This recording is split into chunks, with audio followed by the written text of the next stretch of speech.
বাংলাদেশে আক্রান্ত হয়েছিলেন চিন্ময় কৃষ্ণ প্রভুর আইনজীবী রবীন্দ্র ঘোষ। পরবর্তীতে চিকিৎসার কারণে ভারতে আসেন তিনি। এবার ভারতের প্রধানমন্ত্রী, স্বরাষ্ট্রমন্ত্রী এবং রাজ্যের বিরোধী দলনেতার সঙ্গে সাক্ষাতের ইচ্ছা প্রকাশ করে বিজেপি নেতা অর্জুন সিংয়ের দ্বারস্থ হলেন রবীন্দ্র ঘোষ। বাংলাদেশের সংখ্যালঘুদের উপর অত্যাচার, ধর্মান্তরণ, মন্দির ভাঙচুর সহ একাধিক অভিযোগ উঠে আসছে। এই অবস্থায় সেখানকার পরিস্থিতি তুলে ধরতে প্রধানমন্ত্রী নরেন্দ্র মোদী, কেন্দ্রীয় স্বরাষ্ট্রমন্ত্রী অমিত শাহর সঙ্গে দেখা করতে চান চিন্ময় কৃষ্ণের আইনজীবী রবীন্দ্র ঘোষ। রাজ্যের বিরোধী দলনেতা শুভেন্দু অধিকারীর সঙ্গেও দেখা করার ইচ্ছা প্রকাশ করেছেন তিনি। আর এই আর্জি নিয়েই ব্যারাকপুরের বিজেপি নেতা তথা প্রাক্তন সাংসদ অর্জুন সিংয়ের সঙ্গে সাক্ষাৎ করলেন বরিষ্ঠ আইনজীবী। ভাটপাড়ায় অর্জুনের কার্যালয়ে দুজনের মধ্যে বেশ কিছুক্ষণের বৈঠক হয়। পরে অর্জুন জানান, আমি কয়েকটা দিন সময় নিয়েছি। মূলত তিনি চাইছেন প্রধানমন্ত্রী যাতে রাজনৈতিক বা কূটনৈতিক প্রভাব খাটিয়ে চিন্ময় কৃষ্ণের জামিনের ব্যবস্থা করতে পারেন। অর্জুন সিং এর সঙ্গে সাক্ষাৎ করার পর অর্জুন সিং এ বিষয়ে কি বলেছেন শোনাবো আপনাদের। ছিলেন উনি মোদিজির সঙ্গে দেখা করতে চাইছেন। রবীন্দ্রনাথ ঘোষ মহাশয় আমার সঙ্গে দেখা করতে এসেছিলেন। উনি মোদিজির সঙ্গে দেখা করতে চাইছেন, অমিত শাহের সঙ্গে দেখা করতে চাইছেন, অপোজিশন লিডার সঙ্গে দেখা করতে চাইছেন। পশ্চিমবাংলা যিনি অপোজিশন লিডার শুভেন্দু অধিকারী। বাংলাদেশে যে হিন্দু নির্যাতন হচ্ছে, ধর্মান্তরণ হচ্ছে, মেয়েদের কিডন্যাপ করে নেওয়া হচ্ছে, ছেলেদেরকে মেরে মেরে ধর্ম চেঞ্জ করানো হচ্ছে, এই সব ব্যাপারটা উনি বলছিলেন। তো আমি বললাম ঠিক আছে, আমাকে 2-4 দিন সময় দিন, আমি সঠিক জায়গা আপনার কথা পৌঁছিয়ে দিচ্ছি, যাতে আপনাকে ডেকে ওনারা কথা বলেন। না, সেটা তো আলোচনা হয়েছে, ওটা কোর্টের ম্যাটার আছে, সবটা বলা ঠিক হবে না। কিন্তু যেটা বলতে পারি সেটা আপনাদেরকে বলে দিলাম। পরিস্থিতি ভালো না, ওনার শারীরিক অবস্থাও ভালো না।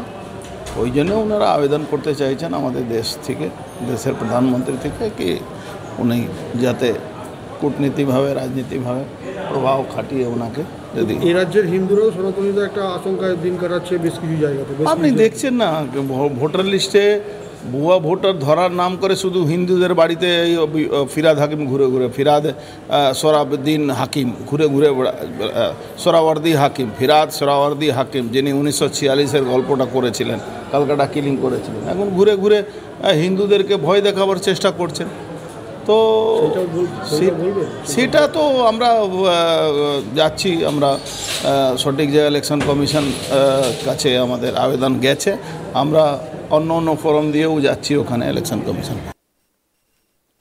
এদিকে রবীন্দ্র ঘোষ বলেন, বাংলাদেশের সংখ্যালঘুদের যে দুরবস্থা সেই সব ঘটনাই প্রধানমন্ত্রীকে জানাতে চাই। এই উদ্দেশ্য নিয়ে অর্জুনের সঙ্গে কথা হয়েছে, অর্জুন সিং এর সঙ্গে কথা হয়েছে তার। তিনিও আশ্বাস দিয়েছেন, কিন্তু আমাদের সমস্যা নিয়ে বিভিন্ন মানুষের সঙ্গে কথা বলে চলেছি, কিন্তু কেউই সমাধানের রাস্তা দেখাতে পারছেন না। রবীন্দ্র ঘোষ কি বলেছেন আজ তাক বাংলাকে শোনাবো। আমার যে দুঃখ, আজকে 30 বছরের যে পরিশ্রম, এই বেদনা মানবাধিকার কর্মী হিসাবে, আমাদের সংখ্যালঘুদের নিরাপত্তা এবং তাদের যে দুঃখ দুর্দশাগুলা আমি ওনার কানে দিতে চাচ্ছি। যেহেতু আমি প্রত্যক্ষদর্শী হিসাবে কাজ করেছি, মানবাধিকার কর্মী হিসাবে কাজ করেছি। কার কানে দিতে? আমি প্রাইম মিনিস্টার অফ ইন্ডিয়া, ওনার কানে নরেন্দ্র মোদীর সঙ্গে দেখা করে এই কথাগুলো বলতে চাচ্ছি। আর কার সাথে? কার মাধ্যমে যাচ্ছে? আমি একটা সিদ্ধান্ত নিয়েছি আজকে যেখানে গিয়েছিলাম, কোথায় সকালবেলা, সেটা হলো সাংসদ, উনি এমপি ছিলেন, কে উনি হলেন অর্জুন সিং, ওনার সঙ্গে দেখা করেছি। উনি অনেক লোকজন ছিলেন ওখানে, কোনো সাংবাদিক ছিলেন না, কিন্তু ওনার লোকজন ছিলেন। ওনারা বললেন যে আমি আসলে নিজের পার্সোনাল আমার ছেলেটাকে নিয়ে গেছিলাম সেখানে, তাকে ইন্ট্রোডিউস করে, আমি তো থাকবো না, আমি বললাম তাকে একটু দেখবেন অতটুকু, আর উনি ওই একটা অ্যাপয়েন্টমেন্ট করে দেবেন আমাকে এর সঙ্গে। আমি সেই জন্য গিয়েছি। ওই যে এখানে বিরোধী দলের নেতা এই শুভেন্দু অধিকারী বলো যে আপনাকে ডাকবে। তা আমি ঠিক আছে, আমি যাব। কবে ডাকবে সেটা বলে নাই, আমাকে ডাকবে। অমিত শাহর সঙ্গে পরে যোগাযোগ হবে, এটা উনি বলেছেন। ওনার সঙ্গে আগে কথা বলে নেবে, তারপরে কি সুরাহা হলো আজ এগুলো? আমরা শুধু মানুষের সঙ্গে দেখাই করছি, কিন্তু দুঃখ হলো আমাদের সমাধান কেউ দিতে পারছে না। কিন্তু দুঃখ হয় সামনে কি অবস্থা হবে। কি অবস্থা হবে সামনে আমরা যা দেখতে পাচ্ছি। দেশে যেতে কি ভয় পাচ্ছেন? আমি দেশে যেতে ভয় করছি না। আমি আগেও বলেছি আমি দেশে যাব। কি হতে পারে, কি আমি সম্ভাবনা রয়েছে? আমার বিরুদ্ধে কোনো মামলা নাই, কিছু নাই, কিন্তু আমাকে যেভাবে ইন্টিমিডিয়েট করা হচ্ছে বিভিন্ন স্থান থেকে, আসলে দেখা যাবে কি হয়। হুমকি? হ্যাঁ, হুমকি আগেও দিয়েছে। এগুলো তো 30 বছর আগের কথা, তারাও হুমকি দিয়েছে। শুধু বিএনপির আমলে হয়েছে, আওয়ামী লীগের আমলে হয়েছে, বর্তমান সরকার যে চলছে জামাতের সরকার, এইটার আমলেও হয়েছে, এখনও দিচ্ছে। আমি তো জামাত সরকার কি হুমকি দিচ্ছে? জামাত সরকারের পক্ষ থেকে যাদেরকে আমি পাচ্ছি আর কি, সবাই কথা বলতে পারবো না, যারা আমাকে কোর্টের মধ্যে হেনস্থ করেছিল চট্টগ্রাম কোর্টে, তাদের কিছু কিছু লোকজন যে কেন বললেন উনি, আমরা ওনাকে মানে ইন্টিমিডিয়েট করেছি বা ওনাকে আমরা করেছি, তো সেটা তো উনি বলা উচিত হয়নি। চিন্ময় কৃষ্ণ প্রভুকে কেন ইন্টিমেট করেছেন? হ্যাঁ, চিন্ময় কৃষ্ণ প্রভুর হয়ে কেন আইনি লড়েছেন, সেই জন্য হুমকি? হ্যাঁ, ওইটাই হলো মূল কারণ বলুন। মূল কারণ হলো আমি কেন গেলাম, তারা তো আগেই ডিসিশন। কোথায় গেলেন? আমি চট্টগ্রাম কোর্টে ওনার সঙ্গে ওনার মামলা, এই যে চিন্ময় প্রভুর মামলা। কি থ্রেট আসছে?